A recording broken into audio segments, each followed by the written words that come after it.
Trudel le matin. Le commentaire de Fred Bérard.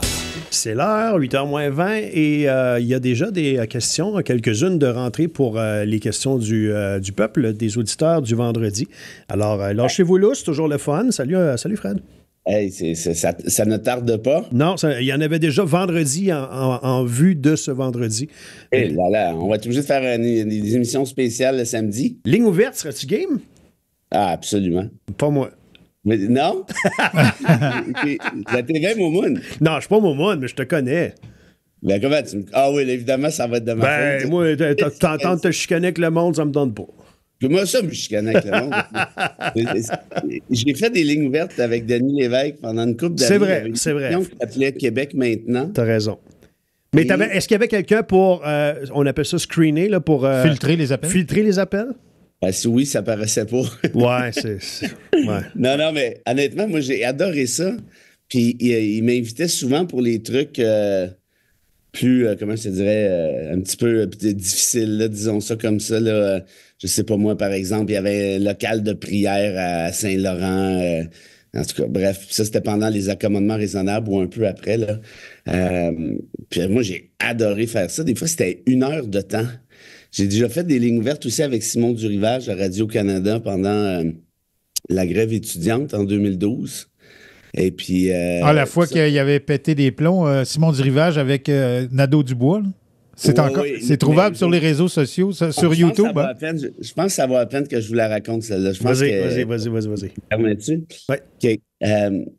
Je débarque là, puis tu sais, Simon Durivage, pour moi, ça a toujours été quelqu'un de respectable. Une prestance. Puis exactement, une certaine prestance. D'ailleurs, je l'ai vu dans l'avion en revenant de San Francisco.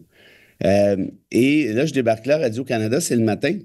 Je devais faire un débat, ou en fait, je sais pas, en tout cas, on a une table ronde avec Alec Castonguay, qui est rendu à Radio-Canada maintenant. Oui. C'était lui puis moi.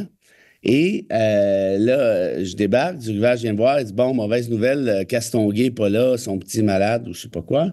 J'ai dit, OK, bon, qu'est-ce qu'on fait? Ah, ben, il dit, c'est pas grave. Il dit, on va prendre plus de lignes ouvertes. Je dis, ben, OK, pas de problème. Juste avant d'embarquer, tu sais, Radio-Canada, c'est toujours assez impressionnant. TVA, c'était des petits studios. Tu commences dans les médias en 2012, toi? Oui, c'est dans les premières fois. J'en avais fait peut-être une couple de fois ici et là avant, mais là, c'était vraiment pour la peine. Puis, tu sais, Radio-Canada, les studios, les lumières. Ben oui, tout est beau, tout est neuf. Non, c'est quelque chose. Là. Puis tu rentres dans le studio de Radio-Canada, moi, mon grand-père Bérard écoutait le téléjournal le matin, le midi, au souper, avant de se coucher. C'est tout juste s'il ne se réveillait pas à 3 heures du matin, voir s'il n'avait pas manqué quelque chose. Fait que, je rentrais dans l'antre de l'information québécoise pour moi, en tout cas, à mon avis. Ouais. Bref, je suis là, puis là, j'étais avec Durivage. Puis là, on est là pour parler justement de la grève étudiante, puis de la loi 12 qui vient d'être adoptée, là, qui était la loi 78, qui interdisait des manifestations, ou qui limitait pas mal là, les manifestations et tout. Alors, tout juste avant d'entrer, Durivage, il me dit « Hey, on a-tu l'air fou? Hein? » Je dis oui, on a l'air fou. Ça dépend sur moi, quoi? je suis sûr, ils m'ont invité pour discuter de la constitutionnalité de la loi. OK. Cette loi-là était toute croche, là. Ça violait à la charte à fond la caisse, c'était n'importe quoi. Je pensais que c'était ça qu'il me parlait, tu sais. Il dit, on a vraiment l'air fou. Je dis, oui, on a l'air fou. Il dit, non, mais on peut-tu avoir l'air plus fou que ça? J'ai dit, ben, ça me surprendrait. Il dit, toi, il dit, t'étais pas là à l'époque, hein, en 70. Je dis, non, j'étais pas là.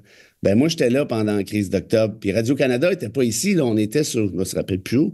J'ai dit, OK, ouais. Je me demande où ça en est là avec ça. Il dit, mais ils dit, on va-tu continuer à avoir l'air fou, tu penses? J'ai dit, ben, tant que la loi n'est pas abrogée, oui. Il dit, pourquoi tu me parles de la loi? Ben, j'ai dit, je suis pas là pour ça, moi. C'est pas ça que je te parle, moi. Il dit, comment ça se fait que l'armée n'est pas là encore? Oh! Comment ça se fait qu'on n'a pas envoyé l'armée? Oh! Je dis, ben là, puis pour moi, là, qu'est-ce qu'il est en train de me dire là? Ouais. Là, je suggérais d'envoyer l'armée. Il dit, là, c'est parce que ces manifestants-là, si ça continue, là, on va pas capable de gérer ça. Ils vont casser des vitres, puis pati, puis pata, puis ça prend l'armée. Et là, j'entends dans mon télésouffleur à l'oreille, OK, on commence ça dans 5, 4, 3, 2, 1. Écoute, il m'a laissé parler, je ne sais pas, 38 secondes à tout casser. Puis après ça, il dit, bon, ben, on va prendre des lignes ouvertes. Alors, on a ici Jean-Guy de Rouyn-Noranda. Ouais, moi, j'aimerais ça savoir, question pour t'inviter. Comment ça se fait que l'armée peut encore débarquer à Montréal? Et ça a été assez long comme ça. Oui, hein, j'imagine. Je vais revenir sur ce que j'ai dit tantôt. J'aimerais qu'on fasse des lignes ouvertes, honnêtement. Ah oui, mais là, je me chicane pas avec les gens. Non, je niaisais. Mais moi, j'aimerais. Moi, c'est sûr, je suis un adepte de lignes ouvertes. Il faudrait que notre patron... Oui, on va en parler au patron. Je pense que ça oui, c'est vrai. Moi, je pense qu'il est un peu plus frileux que moi. Mais on y reviendra. On y reviendra. Ah, mais honnêtement, j'adorais ça. Et d'ailleurs, toutes les questions qui sont posées le vendredi, sauf erreur, à moins que tu en filtres... Je filtre rien. D'ailleurs, on s'est déjà pogné. Tu t'es déjà choqué sur certaines questions. Je filtre rien. C'est sûr que si tu... oui, j'en pogne que t'aimes moins aussi. Mais oui, mais est-ce que c'est déjà arrivé dans les 6 derniers mois qu'il y avait des questions stupides? Non, je pense pas. Ou il n'y a pas de questions méchantes? On est tous le stupide de quelqu'un, là, c'est relatif. Là. Oui, mais je parle objectivement. Oui, je sais. Non, tu as raison. Mais tu le dis souvent d'ailleurs, ce sont de très bonnes questions. Je suis très, très sincère. Ce sont de super questions. Elles sont toujours respectueuses. Collées sur l'actualité. Quelqu'un qui appelle sur la ligne ouverte, là, il va pas commencer à t'engueuler. Là, ça, Au contraire, s'il y a quelqu'un qui veut t'engueuler, il va bien plus le faire par écrit dans son protocole voilà. C'est sûr. Ouais, je voulais dire, tu sais, là, le ton baisse. Combat des citations ce matin? Oui, monsieur. Alors, le fantastique. Moi, c'est un de mes préférés. Auteur tchécoslovaque à l'époque. Du côté de la Tchéquie. Aujourd'hui, c'est un auteur de Prague. J'ai nommé Franz Kafka, qui, pour la petite histoire, avait écrit une collection, mais fantastique. Avait écrit un paquet de belles affaires, puis il travaillait en assurance, et puis il n'était pas connu, il n'était à peu près pas publié, puis juste avant de mourir, il a dit à son ami Weber, si je ne me trompe pas, « Fais-moi plaisir, quand je meurs, brûle tous mes manuscrits avec moi, je veux que personne lise ça. » Mon ami a dit, mais c'est un malade, c'est bien trop bien écrit, il y a bien trop de petits bijoux là-dedans. Il n'a pas écouté les volontés de son ami défunt. Il l'a publié et Kafka est devenu un auteur immortel. Tu te rappelles la poupée avec l'enfant dans le parc dont je t'avais parlé, là, dans le conte de Noël? Conte de Noël, mais ça vient de lui, ça, notamment. Lui qui a écrit Le Procès aussi, autre chose. Versus un autre excellent auteur, poète, homme de théâtre aussi, français celui-là, Jean Cocteau. OK. Alors, Kafka contre Cocteau. Voilà. C'est noté. Maintenant, de quoi on parle? Ce que tu veux. Tiens, on va parler de François. François Legault qui a fait une sortie hier concernant la possibilité... D'abord, question. Est-ce que tu crois qu'il va y avoir un très grand nombre d'Américains qui vont tenter la frontière canadienne?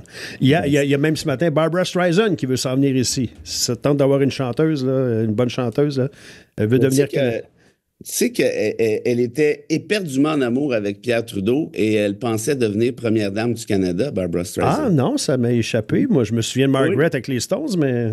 Non, non. C'est pas incroyable. Non, Barbra Streisand a été la blonde de Pierre Trudeau quand il est devenu premier ministre et elle voulait même tout abandonner, sa carrière au cinéma. Puis je pense, parce qu'elle a commencé à faire du cinéma un peu, puis sa carrière en chanson, pour devenir la première dame du Canada. Et bon, ça avait foiré. Non, Trudeau avait daté, disons, une partie... intéressante de la chante artistique féminine, notamment Nana Mouskouri. Aussi? Nana Mouskouri qui avait chanté Le temps des cerises à la Chambre des communes, parce que Trudeau l'avait amené là un soir, il était seulement les deux, en tout cas, bref, je t'épargne les détails.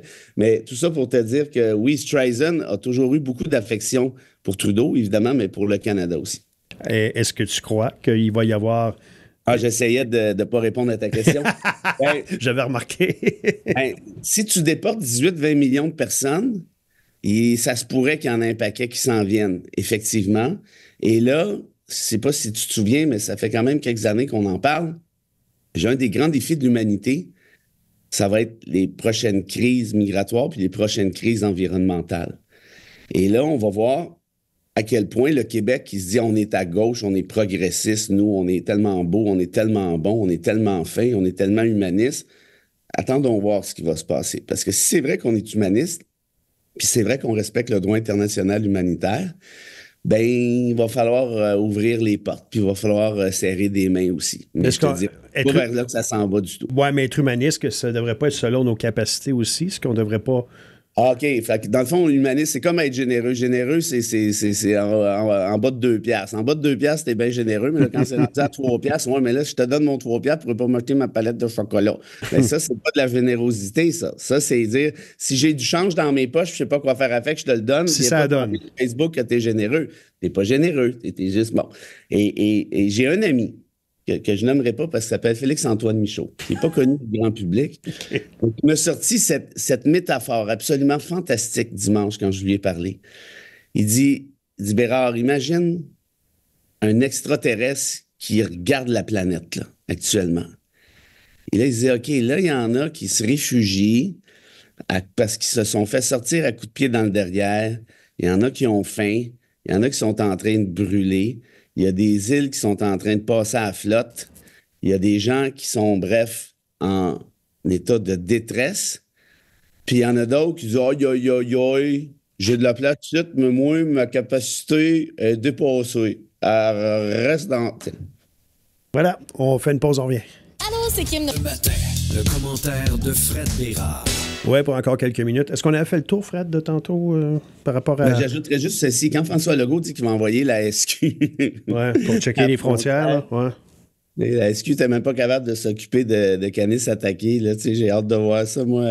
Ouais, on se souvient de lasagne, hein? Aïe, aïe, aïe. Mais juste pour dire ceci, c'est pas la compétence québécoise. C'est une compétence qui est fédérale, selon la Constitution canadienne. Donc, ça, c'était l'idée de Saint-Pierre Plamondon l'année passée d'envoyer la SQ à Roxham. Ben, c'est inconstitutionnel. Ça tient pas la route. Puis Plamondon le sait très bien. Là, c'est juste pour faire un show politique. Legault, évidemment, jamais en reste. Là, les deux, là, c'est Laurel et Hardy. Là. Les deux vont se relancer à savoir lequel va aller le plus loin avec la proposition la plus loufoque. Donc, bref, même si la SQ est là, elle n'a aucun pouvoir. Ça, c'est faux. Puis deuxièmement, le Canada a une obligation en droit international humanitaire de faire en sorte qu'un réfugié puisse présenter sa demande au Canada. Ça, c'est une obligation qui est prévue dans la Convention de Genève. C'est clair, c'est net, ça fait pas de doute. Tous les pays respectables du monde ont signé cette convention-là et la respectent. Si tu ne signes pas Genève, t'es vu comme un paria, t'es vu comme un pas bon, un pas fin, des régimes dictatoriaux. Bref, tu peux pas être dans la gang des pas fins. Ça, là-dessus, c'est assez clair. Alors, j'ose croire qu'on va respecter minimalement cette obligation-là. Ça ne veut pas dire que les réfugiés vont rester ici. Ce que ça veut dire, c'est qu'ils ont le droit de présenter une demande qui va être évaluée selon les critères de la loi ici et du droit international. Il y en a qui vont rester, il y en a qui vont partir. C'est pour ça qu'on a des règles. C'est pour ça qu'on a décidé. Puis ces règles-là, pour juste que les gens le sachent, c'est à la suite de la Deuxième Guerre mondiale pour des raisons assez évidentes. Hein? Et là, je sais que tout le monde dit oui, mais là, mon logement, oui, mais là, ma job, oui, mais aussi mon ça. On a beaucoup, beaucoup de discours qui ont été créés contre les réfugiés, puis pas juste ici, hein, mais partout en Occident, notamment en Europe et aux États-Unis. Et il n'y aura jamais eu autant de déportations massives que lors du séjour de Trump en janvier, c'est-à-dire 18 à 20 millions. Ça va être fait de manière arbitraire. Il y en a là-dedans qui ne sont pas en situation irrégulière, qui ont leur papier, qui vont quand même se faire foutre à la porte. Ça va être un bordel assez épouvantable. Puis quand Trump dit « je vais les reconduire, les expulser vers leur pays », ben premièrement, c'est pas vrai parce que ça se fait pas comme ça. Puis deuxièmement, dans certains cas, ben ces gens-là vont se faire assassiner parce qu'il y a des réfugiés politiques, notamment.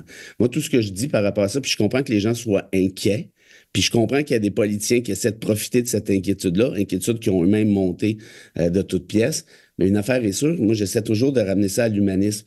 Le jour que ça va être nous qui va avoir à se réfugier, puis c'est pas impossible avec le réchauffement climatique parce que le Canada est à risque, ça serait peut-être qu'on va être content que certains pays respectent justement leurs obligations constitutionnelles et leurs obligations en droit international. Là, on est dans la position gâtée, hein, parce qu'on est ultra, comment je te dirais, privilégié.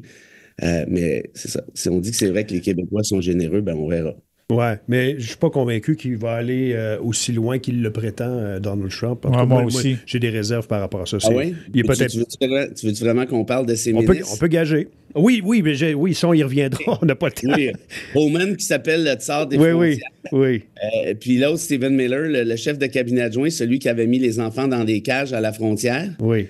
Ouais, tu fais confiance à ces gars-là? Ben non, je fais pas confiance à personne, mais j'ai pas l'impression qu'on va aller aussi loin. Oui, il a peut-être amplifié, là, durant la campagne électorale, certaines choses qu'il dit qu'il ferait, mais une fois rendu là, ça sera plus ça tout à fait, là, tu sais. Dès qu'il a été élu, il dit que il a dit avant hier que par décret, il va invoquer l'urgence nationale pour envoyer l'armée dans les maisons pour sortir les gens à coups de pied dans le cul. C'est ça la vérité. Il l'a dit il y a 2 jours encore dans une rencontre officielle et formelle. Moi, je suis prêt à parier. Qu'est-ce que tu veux gager? Ben non. On gager une bière à micro? Moi, y penser. Ouais, non, ça va. Non, j'aimerais mieux au bistrot. Ah, ben écoute, on peut en prendre une au micro, puis une au bistrot. Une au bistrot, puis une à micro. Mais oubliez ça, les gars, là, c'est sûr que ça va se faire. L'armée est déjà dans le coup. Puis ça va être les pires déportations de l'histoire de l'humanité. Les dernières fois que c'est arrivé, ça, c'est dans les années 30 en Allemagne. Je vous laisse deviner. Mais par rapport aux frontières, tu es aussi celui qui dit qu'on a intérêt à bien gérer nos frontières. Tu l'as dit, qu'on avait peut-être... Tu l'as dit cette saison-ci, qu'il faut quand même qu'il y ait une gestion intelligente de nos frontières. Mais il y en a déjà une. C'est ça l'affaire là, que les gens oublient. Le Roxham, tout le monde a fait... Oui, mais Trudeau a quand même admis qu'il avait trop laissé passer puis il est en train de réduire. Ça, c'est politique, tu vas me dire? Là, mon toxon. Tu mélanges tout, là. Les réfugiés, c'est une chose. Okay. L'immigration économique, c'est une autre affaire. Oui. L'immigration temporaire, c'est un autre truc. Mais des réfugiés... Sais-tu ce que c'est? Oui, ceux qui quittent leur pays parce qu'ils sont en danger. On va faire de la mémotechnique. Non, on n'a plus le temps. On n'a plus le temps. Un autre tantôt. C'est mon show encore. Oui, c'est ton show, mais c'est moi qui parle. On a une citation. La mémotechnique. Oui. Il y avait ça. On va donner un bon truc pour voir. Un réfugié, sais-tu ce que ça fait dans la vie? Un réfugié, ça se réfugie. Ça quitte un pays où il est en danger. On sait ça, Fred. Voilà, j'aime ça. Un réfugié, ça se réfugie. Voilà. Qu'est-ce que tu y réponds? Ah, moi, là. Non, moi, il veut pas de toi, là. C'est de mauvaise foi, là. OK. On a 2 citations. La gagnante est celle de Kafka. Ah!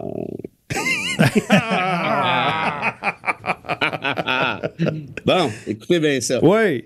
C'est vraiment pas gentil. Hein? Par exemple, ce qui est surprenant, parce que Kafka était plutôt gentil, mais celle-là est un peu vache. Oh. Mais je vous laisse juger si elle est juste. André Léonard. Oui. Un idiot, c'est un idiot. 2 idiots, c'est 2 idiots. Embarque-moi pas jusque-là, je te suis. On commence. Un idiot, c'est un idiot. 2 idiots, c'est 2 idiots. Tu peux jouer à ça toute la journée. 10 000 idiots, arrête. Un idiot, c'est un idiot. 2 idiots, c'est 2 idiots. Et 10 000 idiots, c'est un parti politique. Oh! Ils vont l'aimer, celle-là. À demain! Salut! Salut!